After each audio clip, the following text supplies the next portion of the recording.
Bismillahirrahmanirrahim.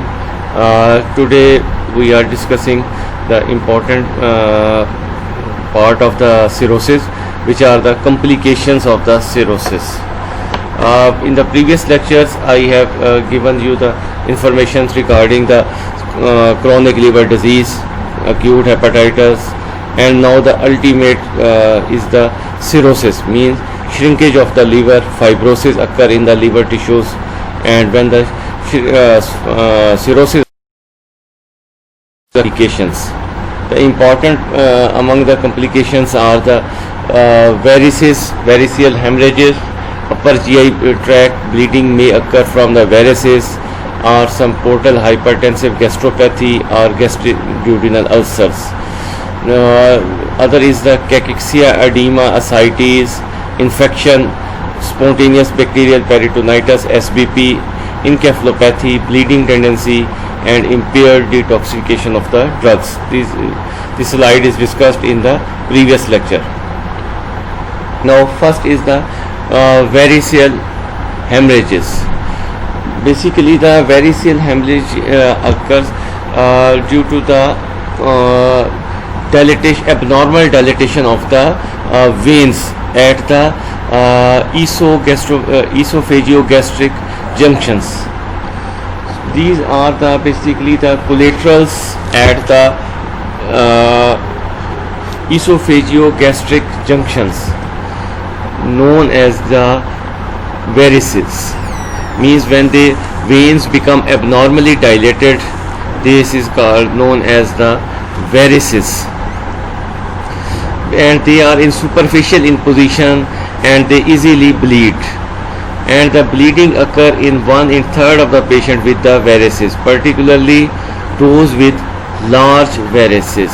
Okay, and this varices is very dangerous in the sense that this leads to the death of the patient, because when the massive bleeding occur, the compensation does not occur immediately, and the patient has hypovolemia, and hypovolemia leads to the hypovolemic shock and the death of the patients.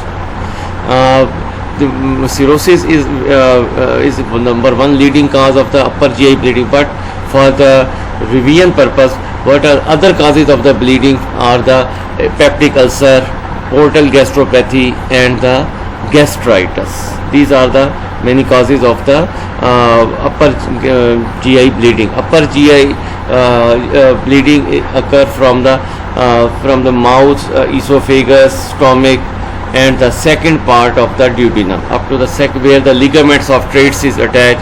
The bleeding occur above that point is known as the upper GI bleeding. So this is very important cause of the upper GI bleeding.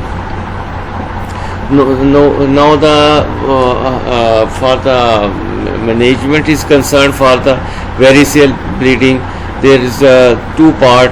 One is the for the stable patient we give the beta blockers. Beta blockers, especially non-selective beta blockers like propranolol. Okay. Other is the isosorbide mononitrate. Moreover, calcium channel blockers, they are also used, and moreover these medications are also used as prophylactic measures to stop the bleeding. Other part is that when there is active bleeding going on, for the active bleeding going on, first is you have to replace with the volume with the blood, and other part is to stop the bleeding. To stop the bleeding, you do the different procedures. One is the gastroscopy, where you put the gastroscope into the stomach or lower end of the esophagus, and wherever the bleeding is going on, we do the band ligation. Other is the sclerotherapy, means we fibrose that area from where the bleeding is going on. These are the two measures by which the bleeding is stopped. So for revision purpose, two way, if the heavy bleeding is going on, this is an emergency, we give the blood transfusion. If the blood is not available, immediately we give the Hemexal or the normal saline fluid, and basically our purpose is to prevent the hypovolemic shock. Other is the targeted. Moreover, for the bleeding, we also give the Sandostatin injectable form is available, and the Novapressin or Terlipressin, which is also injectable available, and they also stop the bleeding by decreasing the portal hypertension. Other part is that when bleeding stops, we put the gastroscope and do the band ligation where the bleeding is going on, or sclerotherapy, means fibrosis of the area from where the bleeding is occurring, especially in the stomach area, gastric bleedings. We perform the sclerotherapy. This is the Sang's-Taken Blackmore tube. This is just like the nasogastric tube. We put this into the stomach. It has a two balloon. One balloon is inflated at the lower end of the esophagus. Other balloon is inflated in the stomach. These Sang's-Taken Blackmore tubes were previously used to stop the bleeding, but now the very good medications and drugs are available by which we can stop this bleeding. Previously, this tube was used to stop the bleeding, because this tube basically used the purpose that it applied pressure on the bleeding area and the bleeding stops. This is the varices. You are seeing lower end of the esophagus. Here the veins are dilated, okay, and we put the band ligation or sclerotherapy. This is the picture showing the bleeding spots in the stomach. This is the way, this is the gastroscope, and we apply the band here. This bluish color is the band. This is the band. Bands are applied here. This is the basically the varice, and the band is applied around this. So this is the procedure we perform for the bleeding. Now we discuss the ascites. Basically, ascites is the abnormal fluid collection in the peritoneal cavity. Okay, normally the small amount of fluid is collected, is there, but if this is large quantity, this is known as the ascites, and it is the commonest complication of the cirrhosis. Means this is usually occurred in every other patients of the cirrhosis. As far as the mechanism for the collection of the fluid is concerned, there are many theories that the fluid is collected in the abdominal cavity. One is the sodium and water retention. Sodium and water retention occurs because of the stimulation of the renin, angiotensin, aldosterone system, and this develop as a result of low perfusion of the kidneys in cirrhosis of the patients. Okay, and this when renin angiotensin system operates and the sodium is retained, sodium catch up water molecule, and the fluid is retained from the kidneys, and as a result of this the ascites occur. Other mechanism for the retention of the fluid is the nitric oxide is also postulated, because this causes the vasodilatation, and because of the vasodilatation the low perfusion pressure occur, and the others and the renin and low pressure occur, so then hypoperfusion of the kidney occur, and all this mechanism operate. Other theories that maybe then some atrial natriureteric peptide may be involved in this condition. Other theory is that portal hypertension. Portal hypertension also leads to the abnormal fluid collection. Other is the low serum albumin, because the albumin is produced in the liver tissue, and when the reduced amount of albumin is produced, this leads to the hypoalbuminemia, and the fluid does not retained in the blood vessels. It oozes out of the blood vessels and collected in the abdominal cavity, and this leads to the ascites. So the ascites is very important for the cirrhosis of the patient. we basically divide the ascites into the two important causes.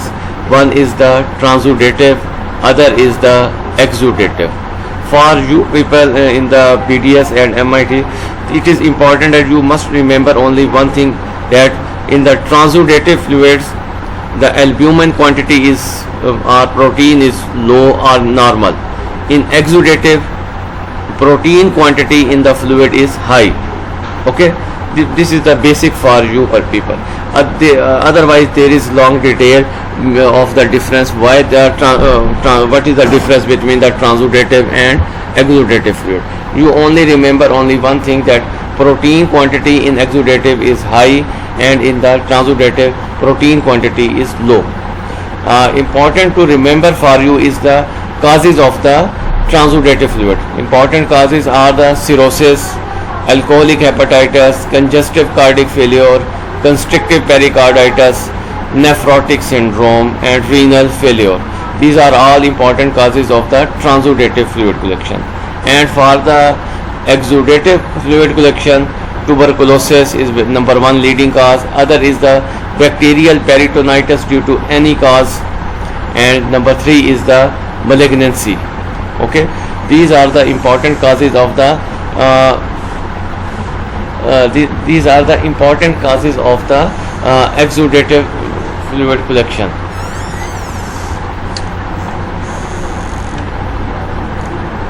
Now we see the how we do the clinical examination in the ascites, because this is a picture which is showing you the fluid.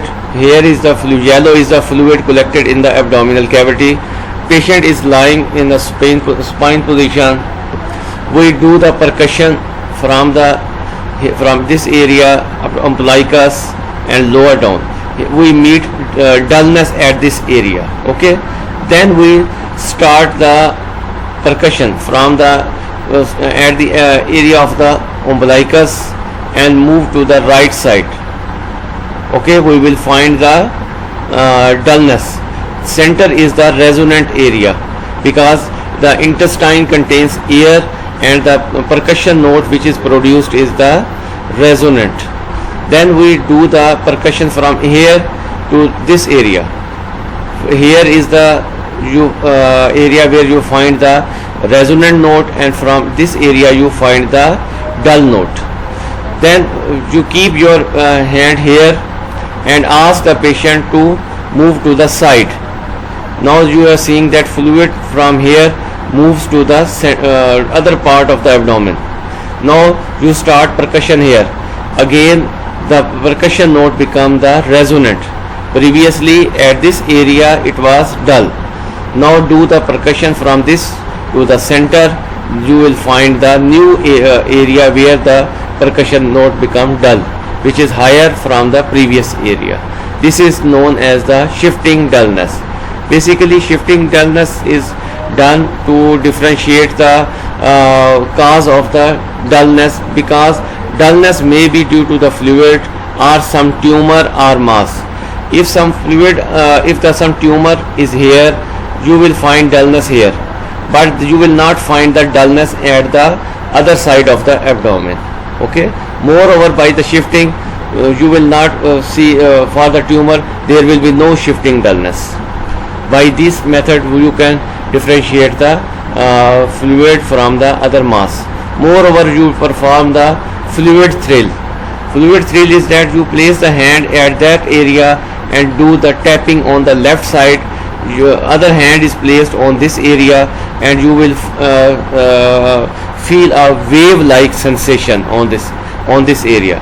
You tap here on the fluid area and you will find a wave-like sensation. Okay, so this is the fluid thrill.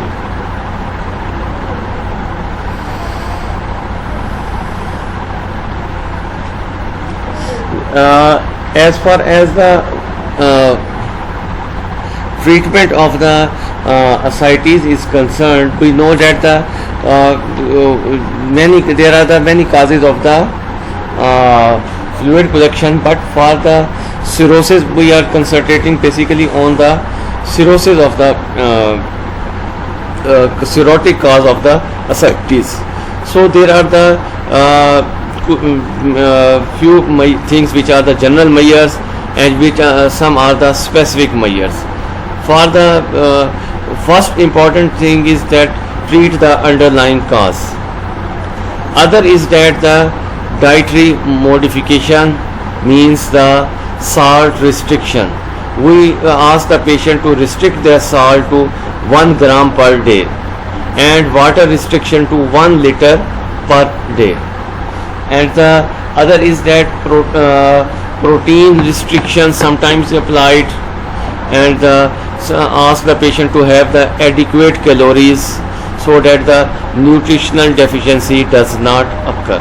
Other is that ask the patient to have the maximum time on the bed, lie down on the bed, because this will improve the renal perfusion, and when the renal perfusion is improved, there is diuresis. Other is the specific measure that you have to remove the fluid. First is that by the effect of the diuretics. The most important diuretic is the spironolactone, which is marketed with name of Aldactone. Basically, this is a potassium sparing diuretic, and it is a diuretic of choice especially in the patient with the cirrhosis, because it is means drug of choice because of its mode of action. Basically, spironolactone antagonizes the action of aldosterone, and thus prevents the salt and water resorption from the kidney, as a secondary hyperaldosteronism is the major mechanism in fluid salt and fluid retention. So basically it targeted on the mechanism which is operating in the cirrhosis to have the more fluid in the abdominal cavity. Other diuretic which is used is the furosemide, which is available with the name of the Lasix. We give the Lasix sometimes combined with the furosemide. So this is a very important drugs. Other part of the treatment is the remove the fluid with the help of a needle from the abdominal cavity. This is known as the parasynthesis. So parasynthesis is the other name is the we do the ascitic tap, means we remove the fluid from the abdominal cavity, and so that the pressure is relieved in the abdominal cavity, and by this way we can remove up to 4 to 5 liters of the fluid from the abdominal cavity. This procedure is usually performed when the drug treatment is not working properly. Other is treatment is this may be ascites caused may be due to the infection. We give the antibiotics for the SBP, spontaneous bacterial peritonitis, if the infection has occurred. Other procedure for the cirrhosis of the patient with the resistant ascites is the shunt procedure. One is the Levine shunt procedure. Other is the tip transjugular intrahepatic portosystemic shunt. These are basically shunts, which is these are shunts. Shunts are basically the catheters which are introduced into the peritoneal cavity and then into the jugular veins, so that the fluid is removed from the abdominal ascites to the jugular vein. So that's why its name is the transjugular intrahepatic portosystemic shunt. Basically, this shunt or catheter also has the valve one-way mechanism, means fluid can go from the ascitic from the abdominal cavity to the jugular veins, not from the jugular vein to the in the ascites. Okay, this is very important. This is known as the tips. Okay, this is the one of the procedure which is going on in the patient is parasynthesis. Here is the granula is inserted into the abdominal cavity, and the fluid moves out with the help of some connector to the urine bag where the fluid is collected. Okay. and by this the fluid is removed. This is known as the therapeutic paracentesis. This is the TIPS, transjugular intrahepatic portosystemic shunt. Basically the shunt procedure is, you are seeing here is the normal,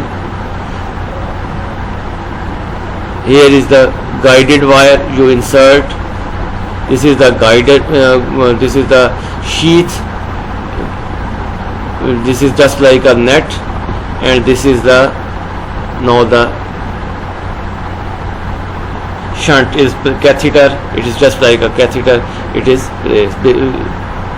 okay. This is the sheath, and the catheter and wire in this picture you are seeing, this is the removed from here. So this is the procedure which is performed in the patients. This is the TIPS procedure.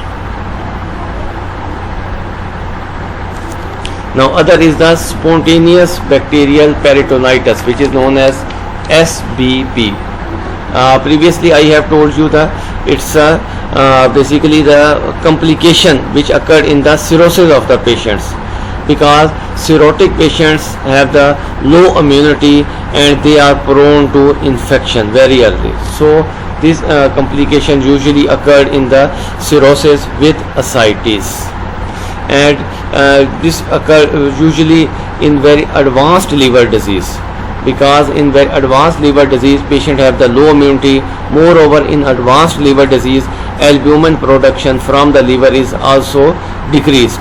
So when the albumin production is decreased, patients are prone to infections, because the albumin has property that it antagonizes the bacterial action and it protect us from the bacterial infection. So when albumin is low, the patients are prone to infection.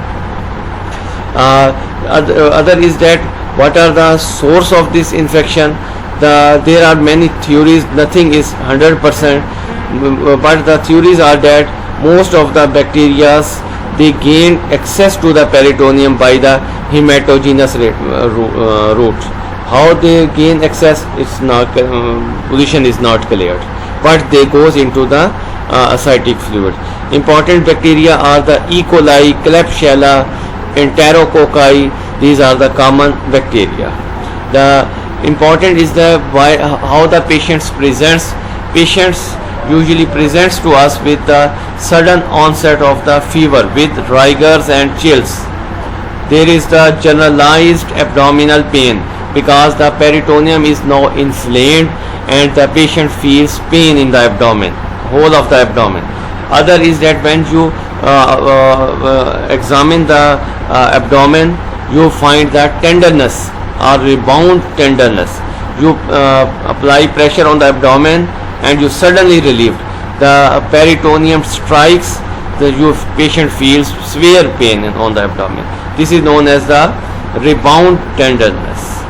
The other features are the features of the cirrhosis, like the patient have the jaundice, and the patient may have the hepatomegaly, splenomegaly, he may have the encephalopathy. These are other features, are the features of the cirrhosis.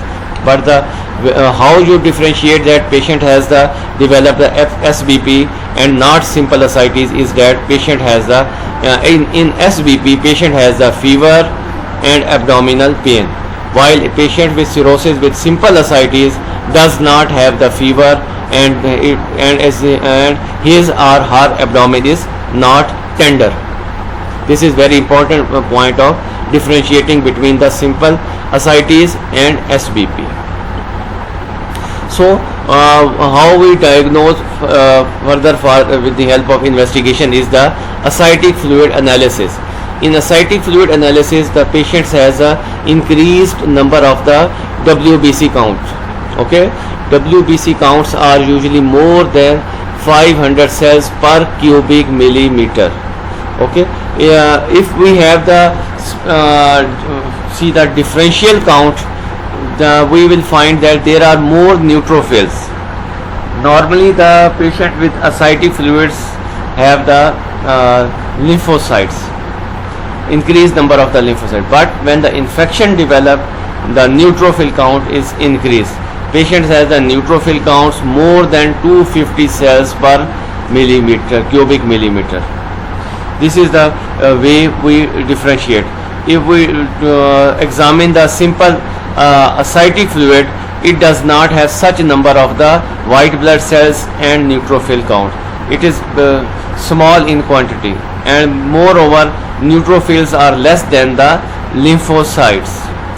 Now last part is the how we treat these patients. Definitely it is an infection. We have to give the antibiotics. We usually give the third generation cephalosporin like cefotaxime and ceftriaxone are employed for the treatment of this infection.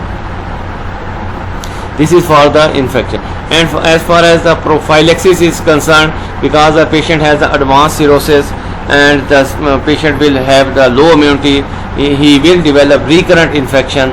We usually give the ciprofloxacin 750 milligram for as a dose once weekly for as a prophylaxis, so that patient does not have developed the SBP. Other complication is the hepatic encephalopathy. Hepatic encephalopathy is a basically disorder by which the occurred in the liver failure or cirrhosis of the patient, because the cirrhotic liver does not detoxify the toxic agents. Toxic agents are the produced from the gut. The toxic agents are the mercaptan, ammonia and free fatty acids. They are normally metabolized or detoxified in the liver.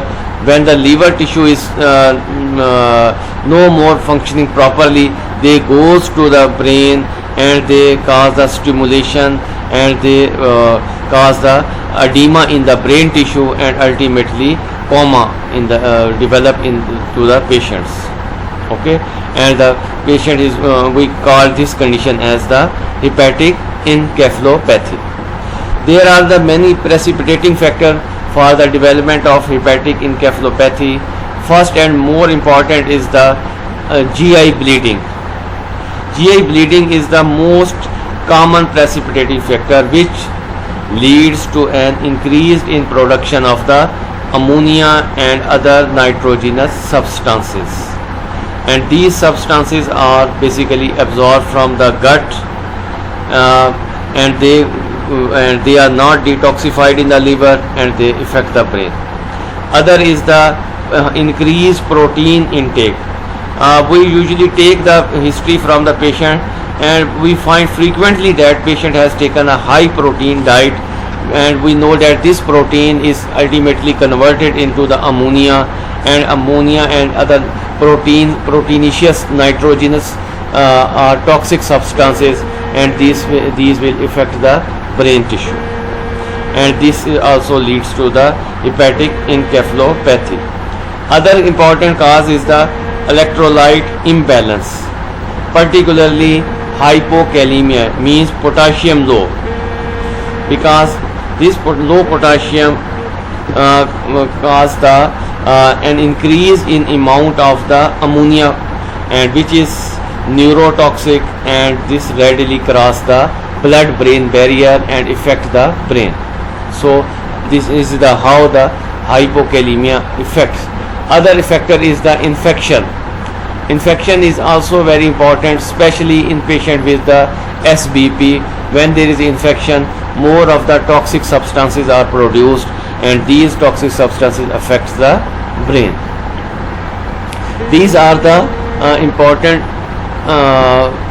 precipitating factor. Now how the patients presents to us, or when we examine the patient, what are the presentation.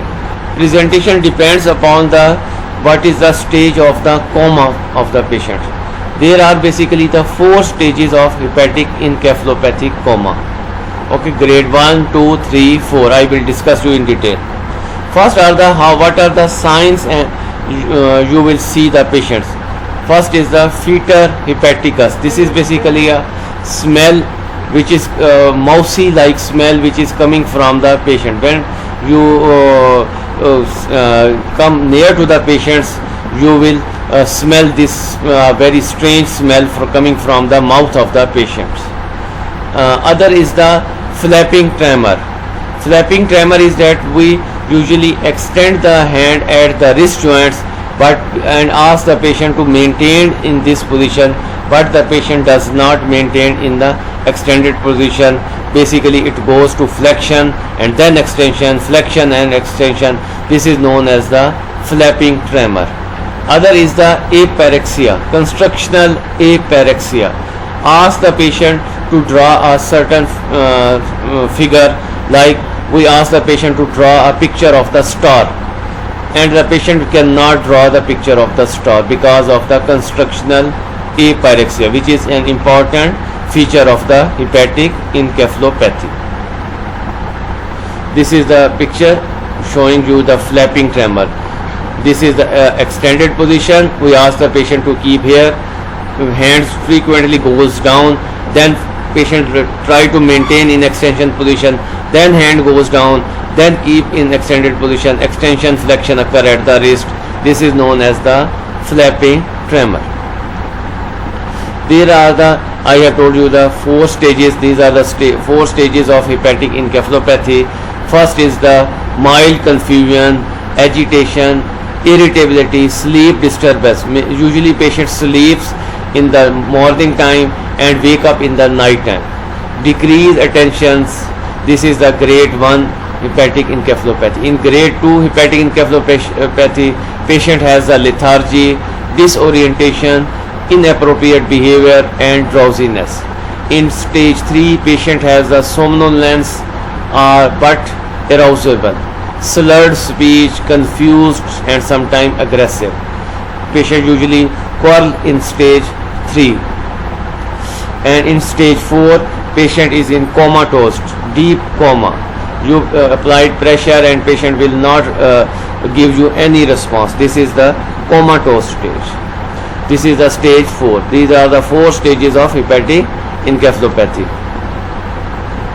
As for investigations in patient for the hepatic encephalopathy is concerned, we usually perform the liver function test, EEG. EEG is electric encephalography.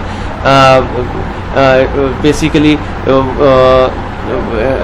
we perform the brain's electrical activity. This is the EEG. Other is the arterial ammonium level is taken. Blood sample is taken from the patient and his ammonia level is checked. Usually in patients with hepatic encephalopathy, they have increased serum ammonium level. These are important investigations: EEG, arterial ammonia level and LFTs. Now last part is the how we manage this patient. As far as the management is concerned, first is the remove the precipitating factor. Means if there is a GI bleeding, stop the bleeding by methods which I have told you. If the patient has increased protein intake, give him the laxative so that his gut is cleared. If the patient has a low potassium level, give him potassium. If you are using the diuretics, stop diuretic, because diuretics, especially furosemide, cause the hypokalemia. So stop diuretics, correct the electrolyte, especially potassium. If the patient has the underlying infection, treat the infection with the broad spectrum antibiotics like cefotaxime or ceftriaxone. Other is the lactulose therapy, because lactulose is given to the patient to relieve the constipation. Moreover, lactulose has important function that it neutralize the bacteria which are present in the gut, which are producing the ammonia. Other is the stop or avoid constipation by giving either lactulose or by giving clean enema to the patients. This is the management part of the hepatic encephalopathy. These are all the important complications which I have discussed with you. For the hepatic cirrhosis of the patient, these are important complications. You must remember these things. because they are usually asked you in a different way, sometimes some MCQs in the MCQ form and sometimes in the SCQ form. Next topic is the primary biliary cirrhosis. Primary biliary cirrhosis, PBC. This usually occurred in the middle-aged women, and the important is that the patient has the interlobular bile ducts become the progressively damaged by the antibodies. Antibodies destroyed them, and they eventually become distorted small biliary vessels, and the patient develop the cirrhosis and cholestasis, and the patients ultimately have all the features of the cirrhosis, which I have already told in the previous lectures, and develop the same complications of the cirrhosis as I have already discussed you with the in the lecture of the cirrhosis. Means GI bleeding, ascites, all these things patients develop. But important is that in the I have told you the cause was in the previous lecture, cause was the hepatitis C, but now this is an autoimmune disease, and the antibodies which targets the bile ducts, and it's cause the destruction of these interlobular bile ducts, and ultimately this leads to the cirrhosis. If we perform the biopsy of the liver, we see the characteristic autoimmune destruction of the interlobular bile ducts. Patients with the primary biliary cirrhosis develop the cholestasis, and the patients have the features like the jaundice because the liver is damaged. Patient has the fatigue, and as I have told you, the cirrhosis of features of the cirrhosis like the ascites, patient have the palmar erythema, patient may have the cachexia, and all other features which I have told you in my previous lecture. Important difference is that in the hepatitis C you will not find the xanthelasma, xanthoma and steatoroia, means abnormal fat metabolism. Patient has the fat deposition around his eyes, or patient has decreased ability to absorb the fat from the gut. As a result, patient pass fatty diarrhea, fats in the stool, which is known as the steatoroia. Okay, this is the point which differentiate it from the hepatitis C patients. Here is the abnormal fat xanthelasma. Okay, here is the fat deposition around the eye. This is known as the xanthelasma. Now, how we diagnose these patients? Well, basically, patient has the cholestatic liver chemistry. This means that patient has the raised level of the alkaline phosphatase level, because the patient has the biliary ducts destruction, so patient has the increased level of the alkaline phosphatase. This is the for the LFT test, and for the specific investigations for the primary biliary cirrhosis is the anti-mitochondrial antibodies which become positive. AMA is positive. Moreover, patient has elevated IgM level. Patient has the increased immunoglobulin levels. Patient has increased cholesterol level. These are very important findings which you do not find in the cirrhosis due to hepatitis C patients. Patient, if we take the liver biopsy, we find the typical picture of the autoimmune destruction of the bile ducts. So, for the revision, for specific investigations are the anti-mitochondrial antibodies, IgM level, and serum cholesterol level, increased alkaline phosphatase level, and we perform the liver biopsy. These are the investigations which are asked and you have to write. As far as the treatment is concerned, we usually give the patient cholestyramine, ursodeoxycholic acid, colchicine and methotrexate, and for the pruritus we give the antihistaminic drugs. So these are the important drugs which usually applied. As far as the mechanism of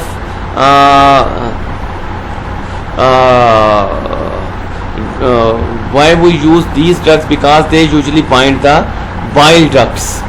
Cholestyramines, they usually bind with the bile ducts in the bile acids. So these are the important drugs which we are used. And other treatment is symptomatic. If the patient has the ascites, we give the diuretic. If the patient has the vomiting, we give the anti-emetic. As far as the specific treatment is concerned, we usually give the patients these drugs like cholestyramine, ursodeoxycholic acids, and moreover we can also use the steroids, because this is an autoimmune disease. We can also use the azathioprine, penicillamine, and cyclosporine. These are also used. Moreover, for the itching purpose, we usually, I have told you, give the patients the antihistaminic, but other drugs can also be used like cholestyramines, rifampicins, and sometimes naloxone and naltrexone are also used for the itching. This is all for the primary biliary cirrhosis.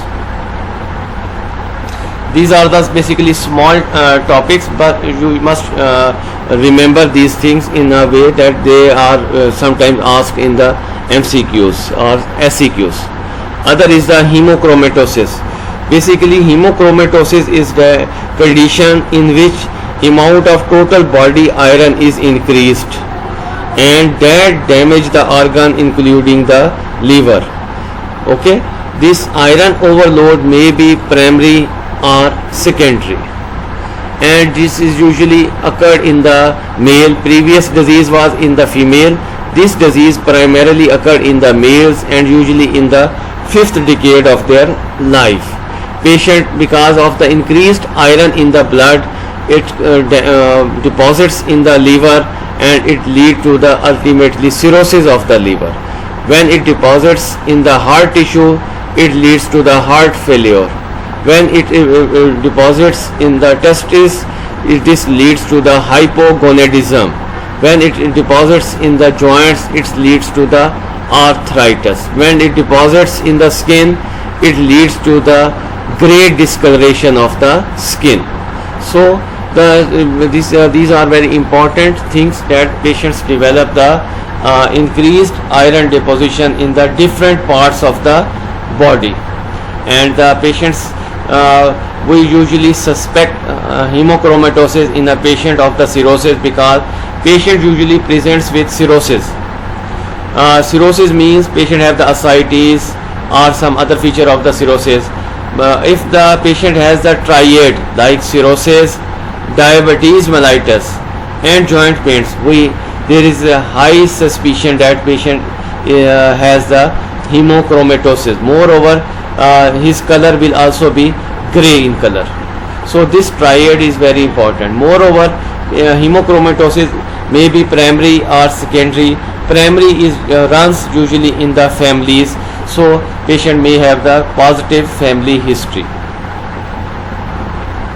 And for hemochromatosis, it's very important that a patient usually develop the cirrhosis, and 15 to 20% of the patients with cirrhosis develop hepatocellular carcinoma. So there is increased tendency that patient develop the carcinoma.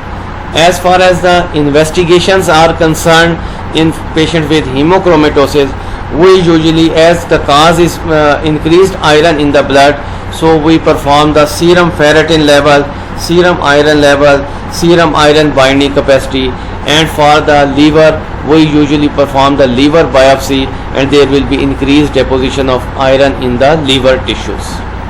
This is the picture which is showing you the patient with the hemochromatosis.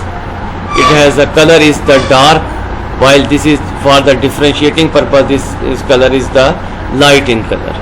So this is the increased pigmentation. Moreover, there is increased deposition and there is a joint destruction. So degenerative arthritis also a feature of the hemochromatosis. So I have already told you we perform the iron studies, means serum iron, serum ferritin, and the TIBC, and we perform the liver biopsy. And treatment is concerned, remove the iron by weekly phlebotomies, means we ask the patient to give the blood every weekly to someone, so that your iron load is decreased, and in this way we maintain the low iron level in the blood. Moreover, there is a drug which is iron chelating agent, which is the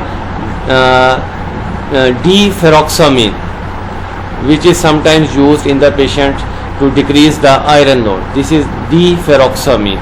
Sometimes this is also employed, but important is that you venisections, means phlebotomies, give the blood to someone which is needed. Other is that for the general management, avoid the foods which are rich in iron, like the red meat, alcohol, vitamin C, and iron supplements tablets. This is for the hemochromatosis. Next topic is the Wilson disease.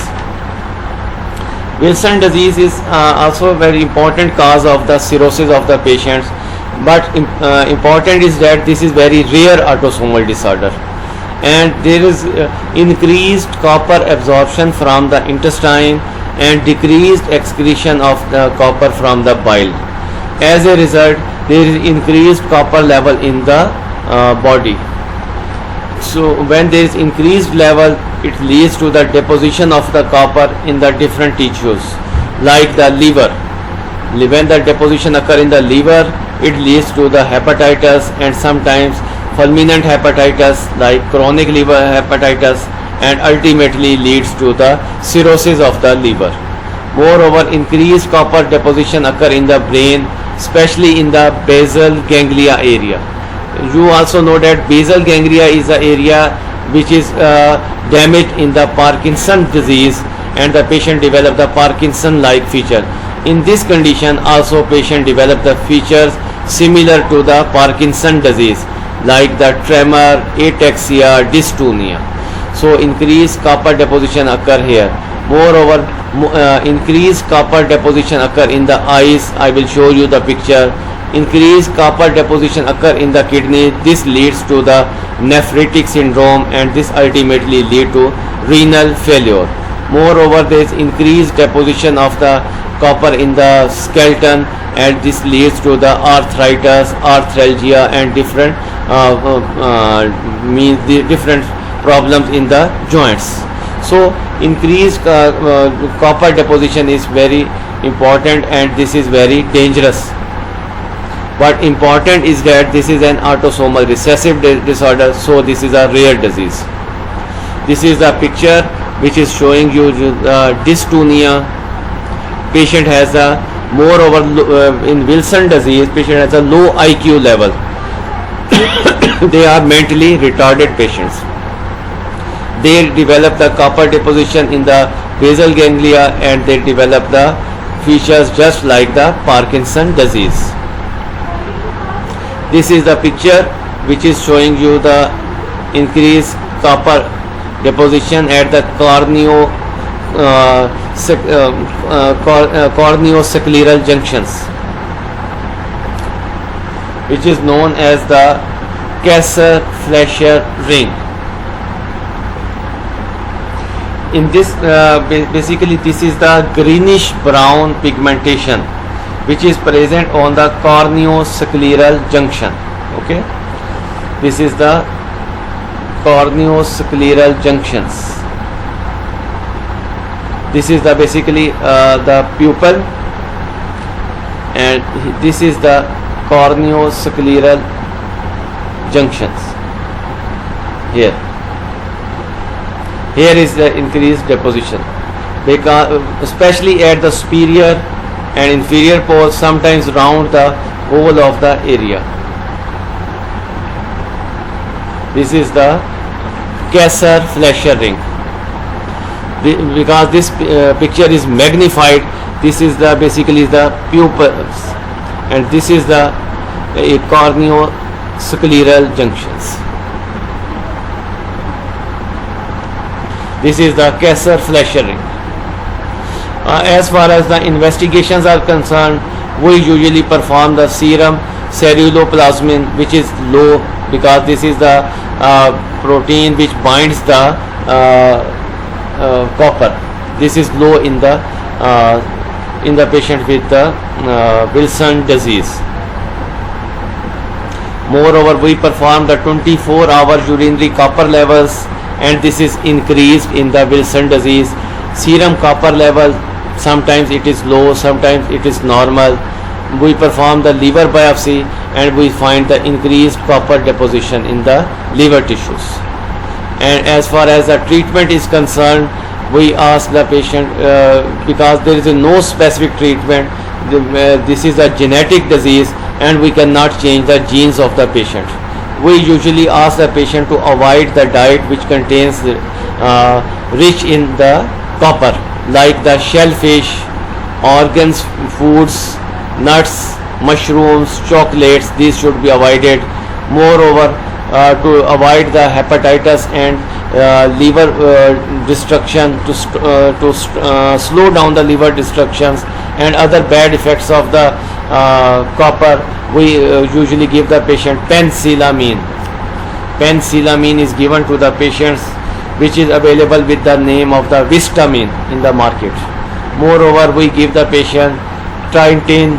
This is another drug which is copper chelating drug which is employed in this condition.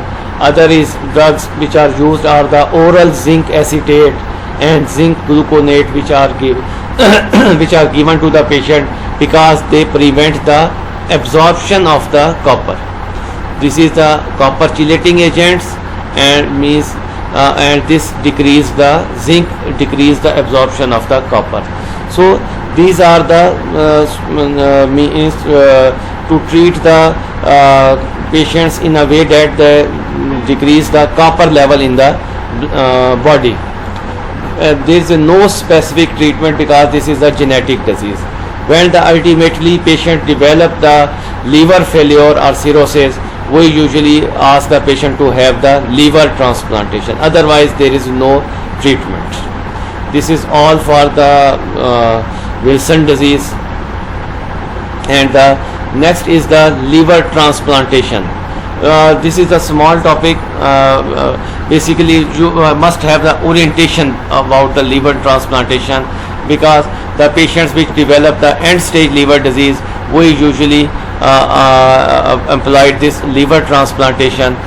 In Pakistan, liver transplantation occur in the Sindh and also in the PKLI center, which is primarily meant for the liver transplantation.